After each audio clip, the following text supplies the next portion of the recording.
네, 주말 여행 정보 드리는 시간. 부산국제영화제가 이제 막바지인 부산으로 오늘은 가보겠습니다. 권기봉 역사여행 작가와 오늘도 함께합니다. 어서 오세요. 네, 안녕하세요. 네, 부산국제영화제가 열리면 그야말로 네. 부산이 막 들썩이잖아요. 맞습니다. 근데 오늘 이제 시청자 여러분께 전해드릴 거는 색다른 부산입니다. 네. 먼저 영도다리부터 가볼까요? 네, 오늘부터 13일까지 영도다리 축제가 열리는데요. 네. 이 영도다리 같은 경우 우리나라에서 좀 특이하게 도계교입니다. 말 그대로 배들의 통행을 위해서 다리가 들어 올려졌다 다시 내려지는 그런 다리인데요. 네. 이곳에서 올해로 무려 27회째 이제 행사가 열릴 예정입니다.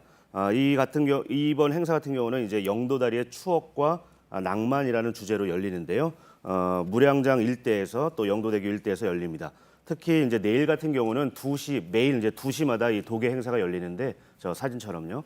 2시에 이제 도계를 끝낸 다음에 5시까지 다양한 해상 퍼레이드가 열리고요. 또 네. 팔도 피난민들이 이제 이 영도를 많이 한국전쟁 당시에 몰려들었었는데 그들의 역사를 기려서 뭐 팔도 사투리 대회 또 뭐 초대형 비빔밥 만들기 행사 등등 화합을 위한 참여형 행사가 열릴 예정입니다. 네, 영도다리 축제도 있네요. 네. 네. 뭐 역시나 작가께서 소개해 주시는 곳에는 역사가 늘 있어요. 네. 삼복도로도 그렇죠? 네, 삼복도로에서 이 삼복은 산 허리를 뜻하는 용어인데요. 네. 이 부산 같은 경우는 땅이 좁고 또 산이 많다 보니까 사실은 네. 주거지가 그렇게 많이 발달하지 못했었습니다. 그런 상황에서 이제 한국 전쟁으로 수많은 피난민들이 몰려들면서 이 산 자락에도 다들 움집이나 판잣집을 짓기 시작한 거예요. 그래서 이 마을들을 잇는 삼복도로 즉 달동네를 잇는 도로들이 생겨나는데요. 대표적인 게 뭐 수정 삼복도로, 또 영도 삼복도로, 또 남부민동, 반여동 등지 곳곳에 있는데요. 이 영도 삼복도로 같은 경우가 그 중에서도 이제 여행자들에게 아주 잘 알려져 있고 또 많이 찾는 그런 곳입니다. 실제로 걷다 보면은 흰여울 문화마을, 또 절영 해랑길, 또 하늘 전망대 등도 볼 수 있고 이번 축제 기간 동안은 영도 삼복버스 투어 행사도 열리는데요. 이 버스를 타고 이 곳곳을 돌아보는 그런 네. 행사입니다. 보통 금방 매진되기 때문에 좀 일찍 서둘러서 예약하셔야 될 것 같습니다. 네. 오늘 색다른 부산을 소개해 드린다고 네. 말씀을 드렸어요. 네. 그 가운데 지금 하나가 아미동 비성마을인 것 같아요. 네, 맞습니다. 이 부산 서구에 위치한 하나의 이제 달동네인데요. 네. 보통 부산의 달동네라고 하면 이제 감천 문화마을이 많이 알려져 있지만 네. 이 아미동 비성마을 같은 경우는 더욱 극적인 역사적 요소와 또 풍광을 지니고 있는 곳이에요. 이름에서 아실 수 있지만 비석, 즉 예전에는 이 공동 묘지였던 곳이 피난민들이 몰려들면서 일제 때 공동 묘지가 마을로 변모한 곳입니다. 그렇다 보니까 좀 경제적인 상황이 안 좋던 시절이다 보니까 저렇게 비석을 가지고 혹은 묘지의 난간석을 가지고 집도 짓고 네. 계단도 만들고 도로도 만들었던 그런 흔적이 곳곳에 남아있는 아주 인상적인 곳이 아미동 비석마을입니다. 네. 절박했던 당시를 그러네요. 떠올리게 해주는 아주 그런 현장인 거죠. 네. 네. 절박했던 당시를 떠올린다고 지금 말씀하셨는데 전시도 있어요. 이 네. 상황을 볼 수 있는. 맞습니다. 이 황해도 연백 출신의 우리나라 1세대 다큐멘터리 사진가인데 바로 최민식 작가도 바로 이 아미동 비석마을을 중심으로 활동을 했던 부산의 다큐멘터리 사진가입니다. 네. 이분을 기려서 이 아미동에 가시면 저렇게 최민식 갤러리가 사람들을 맞이하고 있는데요. 이분 같은 경우는 이 아미동만이 아니라 뭐 자갈치 시장 등에서 가난한 이들을 서민들의 삶을 많이 찍었어요. 보통은 화려하고 높고 좀 거대한 거에 집중하던 시절에 서민들의 삶 속으로 파고들었던 말 그대로 휴먼 다큐의 거장이라고 보셔도 될 것 같습니다. 네. 부산의 옛 모습만이 아니라 오늘을 한번 돌아보고 또 미래를 그려볼 수 있는 아주 중요한 방문지가 아닐까 싶어요. 네. 네.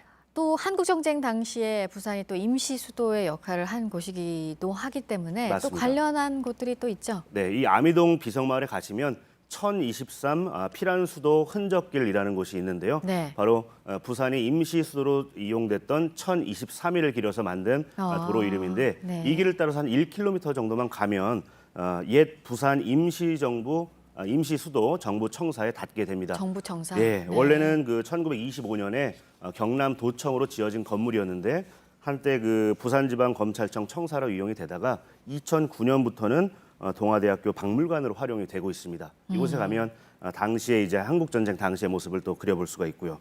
또 더 좀 자세히 보고 싶다 하시는 분들은 임시 수도 기념관에서 열리고 있는 특별전, 바로 한국전쟁과 부산이라는 전시회를 한번 추천해 드립니다.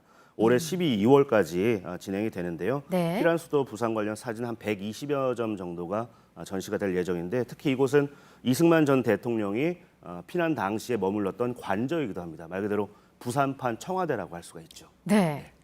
저희가 오늘 이제 부산에서 잘 모르는 곳들을 전해드리려고 하는데 그래도 또 부산 하면은 바다잖아요. 맞습니다. 근데 요즘은 이게 대세인 것 같아요. 네. 막 바다도 네. 막 북적북적이는 바다보다 네. 좀 조용하게 여유를 즐길 수 있는 바다를 맞습니다. 좋아하시는 것 같아요. 여기 네. 딱인 곳이 있다고요? 네, 제주에 이제 올레길이 있다면 부산에는 바로 갈매길이 있는데요. 네. 12일부터 13일 그러니까 이번 주말에 이 부산 갈매길 축제가 벌써 11번째 이제 열리게 됩니다. 여기서도 또 축제네요. 네, 맞습니다. 네. 여러 곳들이 이제 이 해안 산책로들이 있는데 그 중에서도 이기대 산책로를 좀 추천해드리고 싶어요. 이기대 산책로. 맞습니다. 용호 부두에서 해안을 남쪽에 끼고 왼쪽에 끼고 남쪽으로 한 5km 떨어져 있는 곳까지 쭉 걸을 수 있는 길인데 이곳을 따라 걷다 보면 정말 그 절의 고도와 같은 정말 아름다운 그 남해의 모습을 바라보실 수도 있고 또 길 끝에는 5, 6도 스카이워크도 있습니다.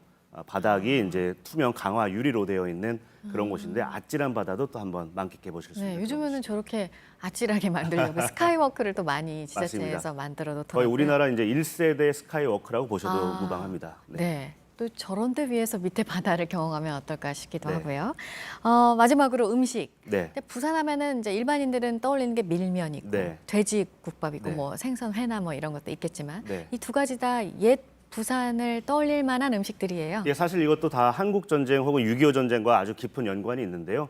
이북에서 내려온 피난민들이 미국이 원조해 주던 이제 밀가루를 가지고 예전에 먹던 이제 냉면을 부산 스타일로 재해석해낸 것, 그게 이제 밀면인데 보통 이제 부산역 일대나 서면 근처에 가시면 오래된 집들이 좀 여럿 있습니다. 특히나 다다음 주인 25일부터 27일까지는 부산 서구 일대에서 또 고등어 축제도 열려요. 네, 고등어 축제까지. 네, 고등어 같은 경우는 우리나라에서 이제 그 거래되는 위판되는 모든 고등어의 한 90% 이상이 이 부산에서 거래될 정도로 부산하면 또 고등어가 아주 인상적인 그런 음식 재료인데요. 이때 한번 가셔도 좋지만 또 이번 주에 물론 가셔도 신선한 고등어, 그 어느 곳보다 신선한 고등어 맛보실 수 있을 겁니다. 네, 이번 주 축제가 많은 부산 돌아봤습니다. 네. 권기봉 역사여행 작가였습니다. 고생하셨어요. 네, 고맙습니다.